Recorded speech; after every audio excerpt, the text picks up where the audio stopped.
پھر فرماتے ہیں بے خودی میں سجدہ در یا طواف، بے خودی میں سجدہ در یا طواف، در کہتے ہیں میں، جو کیا اچھا کیا پھر تجھ کو کیا، سبحان اللہ، جو کیا پھر اچھا کیا پھر تجھ کو کیا، سبحان اللہ، ان کے نام پاک پر دل و جان و دل، سبحان اللہ، ان کے نام پاک پر دل جان و دل، نج دیا سب تج دیا پھر تجھ کو کیا،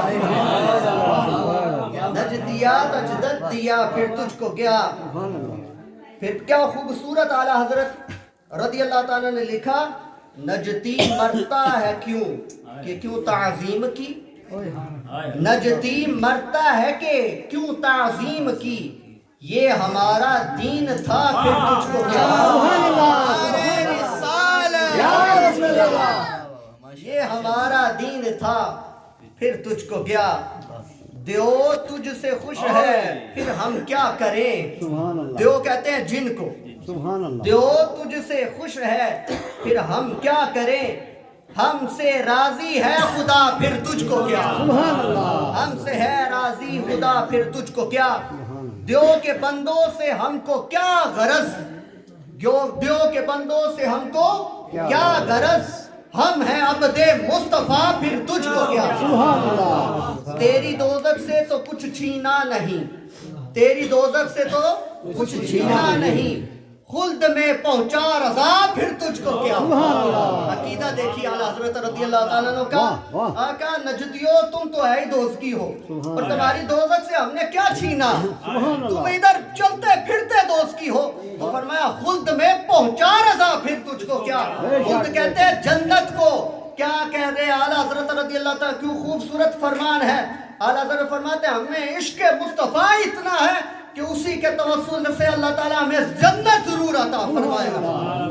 احباب ذی وقار، اعلیٰ حضرت رضی اللہ تعالیٰ عنہ اگر آپ کی سیرت کا صرف مطالعہ کیا جائے نا تو احباب ذی وقار آپ نماز کے بہت زیادہ شوقین تھے، بہت زیادہ، آپ کے نماز کے حوالے سے آتا ہے کیونکہ آپ کے آخری جو لمحات تھے زندگی کے، وہ آخری لمحات میں اتنی زیادہ کمزوری آپ پر آ چکی تھی کہ اعلیٰ حضرت رضی اللہ تعالیٰ سے چلا نہیں جاتا تھا، لیکن جب اذان کی آواز سنتے تھے نا تو دونوں غلاموں کو قریب بلاتے تھے، آپ فرماتے تھے کہ مجھے کندھے کا سہارا دیتے ہوئے مسجد لے چلو، کہا یا اعلیٰ حضرت آپ گھر میں پڑھ لے، کہا رب کی صدا آ رہی ہے، سبحان اللہ، رب کی صدا آ رہی ہے۔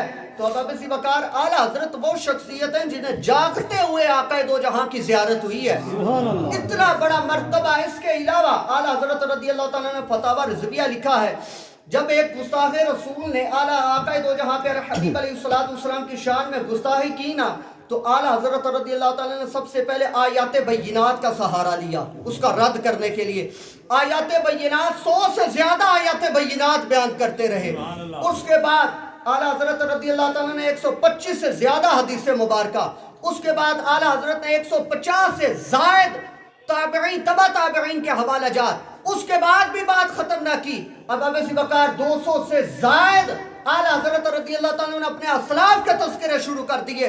پھر اعلیٰ حضرت رضی اللہ تعالیٰ نے اینڈ میں کیا لکھا، آپ نے جملہ لکھا، آپ نے فرمایا یہ تو ابھی کچھ نہیں، اگر اعلیٰ حضرت کا کلام اور اعلیٰ حضرت کا قلم میرا ساتھ دیتا تو میں پوری زندگی اعلیٰ آقا دو جہاں کی تعریف ہی لکھتا رہتا۔ بڑا لکھا اعلیٰ حضرت رضی اللہ تعالیٰ عنہ احباب ذی وقار، لیکن سب کچھ لکھا لیکن نماز کے ساتھ محبت یہ احباب ذی وقار اس طرح کندھوں پر سہارا دیتے ہوئے آپ کو جب مسجد میں لاتے تو آپ کے پاؤں گھسیٹ کر لاتے تھے، تو آپ با جماعت نماز کبھی ترک نہیں فرماتے تھے، کبھی ترک نہیں کی۔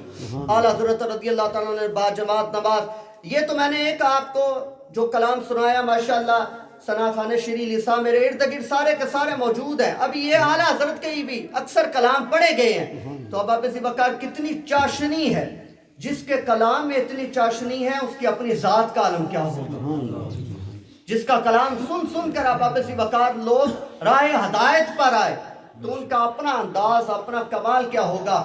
اعلیٰ حضرت رضی اللہ تعالیٰ کی یہ نماز کے ساتھ نسبت، احباب ذی وقار سرکار دو جہاں پہ حبیب علیہ السلام جلوہ گر تھے، تو آقا علیہ السلام کی بارگاہ میں سردی کا موسم تھا، تو موسم ہوتے ہوئے نا تو کچھ صحابہ اس طرح کرتے تھے کہ وہ جگہ کھودنے کے بعد نا اس کے اندر داخل ہو رہے تھے کہ سردی سے بچ جائیں. آقا علیہ الصلوۃ والسلام نے جب یہ انداز دیکھا نا میرے سرکار نے فرمایا کون ہے جو میری حفاظت کرے گا. بس صحابہ کا جذبہ تھا کون ہے جو میری حفاظت کرے گا. ایک صحابی رسول سرکار دو جہاں پہ حبیب علیہ الصلوۃ والسلام کی بارگاہ میں عرض گزار ہوئے یا رسول اللہ میں ہوں جو آپ کے ساتھ کھڑا ہوں. اسی طرح ایک دوسرا صحابی, اسی طرح تیسرا صحابی. اب ابی بکر صحابہ کرام علیہم رضوان کی اپنی محبت کے اپنے تقاضے تھے. آقا علیہ الصلوۃ والسلام کی محبت میں صحابہ کرام اتنے خود گرفتہ ہو جاتے تھے. اب ابی بکر انہیں اپنی پرواہ نہ ہوتی تھی. لیکن اس حوالے سے اس حدیث مبارکہ کی صرف آخری جو چند کلمات سرکار نے فرمائے وہ سنیے گا. آقا علیہ الصلوۃ والسلام نے ارشاد فرمایا راہ خدا میں بیدار رہنے والی اور خوف خدا سے آنسو بہانے والی آنکھ پر اللہ نے جہنم کی آگ حرام فرما دی. پھر سنیے گا اعلیٰ حضرت آقا دو جہاں پہ حبیب علیہ الصلوۃ والسلام ارشاد فرماتے ہیں, آقا علیہ الصلوۃ والسلام نے ارشاد فرمایا کہ راہ خدا میں بیدار رہنے والی یعنی راتوں کو جاگنے والی آنکھ, اور دوسرا فرمایا اور اس آنکھ سے خوف خدا میں آنسو بہانے والی آنکھ پر اللہ تعالیٰ نے جہنم کی آگ حرام فرما دی ہے. اب یہ آنکھ یہ انسانی جسم کا اہم عضو ہے. مجھے یہ بتائیے کہ آنکھ کے بغیر انسانی وجود ہے کچھ بھی نہیں. ہاں جو نبینا ہے اب ابی بکر ان سے بھی اگر آپ کبھی پوچھیں نا تو ان کی وہ بہاریں نہیں, لیکن اللہ تعالیٰ ایک نعمت لیتا ہے لیکن ایک نعمت میں اضافہ بھی فرما دیتا ہے. کیا کہ ان کی قوت اس میں زیادہ اضافہ ہو جاتا ہے. اب وہ ہوتے نبینا ہے, انہیں پتہ چل جاتا ہے کہ کتنے قدموں پر فلانا علاقہ ہے, کتنے قدموں پر فلانا گھر ہے. اللہ تعالیٰ ذہانت بڑھا دیتا ہے لیکن ایک قوت لیتا ہے دوسری قوت میں اضافہ بھی فرما دیتا ہے. اس وجہ سے ان کی زندگی چلتی رہتی ہے. لیکن یہ ہے اب آنکھ ہے انسانی اہم جزو ہے. مجھے یہ بتائیے کیا اگر اللہ تعالیٰ نے کسی شخص کو جہنم میں پھینکنا ہوا تو آنکھ سمیت پھینکے گا یا آنکھ کو اتار کر پھینکے گا؟ آنکھ سمیت. تو مجھے یہ بتائیے جس کی آنکھ ہی بیدار رہی اور اللہ تعالیٰ نے کے حکم سے اس کے لیے یہ لکھ دیا ہو کہ اس پر جہنم کی آگ حرام ہے, تو اب مجھے یہ بتائیے کیا آنکھوں کے بغیر تو وہ جا ہی نہیں سکتا, تو آنکھوں کے ساتھ وہ کس طرح جائے گا جب وہ راتوں کو بیدار ہونے والا ہوگا اور خوف خدا میں اس کی آنکھ رونے والی ہوگی. اللہ تعالیٰ فرمائے گا اے آنکھ میں نے تیرے توسل سے اس کو جہنم سے آزاد کرتے ہوئے جنت عطا فرما دی. اب تیسرا جو حدیث مبارکہ میں آتا ہے آقا علیہ الصلوۃ والسلام نے ارشاد فرمایا جو آنکھ اللہ عز و جل کی حرام کرتا چیزوں کو دیکھنے سے بچ جائے اس پر بھی جہنم کی آگ حرام ہے. 3 آنکھیں بیان کی, ایک جو راتوں کو جاگنے والی, دوسری جو خوف خدا میں رونے والی, اور تیسری جو حرام دیکھنے سے بچ جانے والی آنکھ.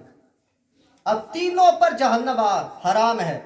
کیا ہم چاہتے نہیں کہ ہم پر جہنم حرام ہو جائے؟ کون کون چاہتے ہیں؟ اب ابی بکر یہ حدیث مبارکہ اور آقا علیہ الصلوۃ والسلام کا فرمانے علی شان ہے, اس پر ضرور عمل کیجیے. حضرت سعید بن مسیب رضی اللہ تعالیٰ نے یہ وہ صحابی رسول ہیں جب یزید پلید نے اپنے گھوڑے باندھے نا ادھر مدینہ پاک میں تو 3 دن تک کیونکہ جماعت نہیں ہوئی تھی تو حضرت سعید بن مسیب رضی اللہ تعالیٰ نے ایک مجذوبانہ کیفیت اختیار کی تو ان کو انہوں نے چھوڑ دیا. تو سرکار دو جہاں پیارے حبیب علیہ الصلوۃ والسلام کے روزے اطہر سے اذان کی آواز بھی آتی تھی, اقامت کی آواز بھی آتی تھی اور جماعت کی آواز بھی آتی تھی. آپ نے 3 روز تک اسی جماعت میں. اب مجھے یہ کہنے دیجئے وہ اقامت پڑھنے والا پھر کون ہوگا جو ساتھ ہے؟ اذان دینے والا کون ہوگا جو ساتھ ہے, جو ساتھ جلوہ گری. اب ابی بکر پھر اس جماعت میں پتہ نہیں کتنے صحابہ اور جنت البقیع سے اٹھنے والے کتنے صحابہ شامل ہو جاتے ہوں گے, اور اس میں حضرت سعید بن مسیب ہے.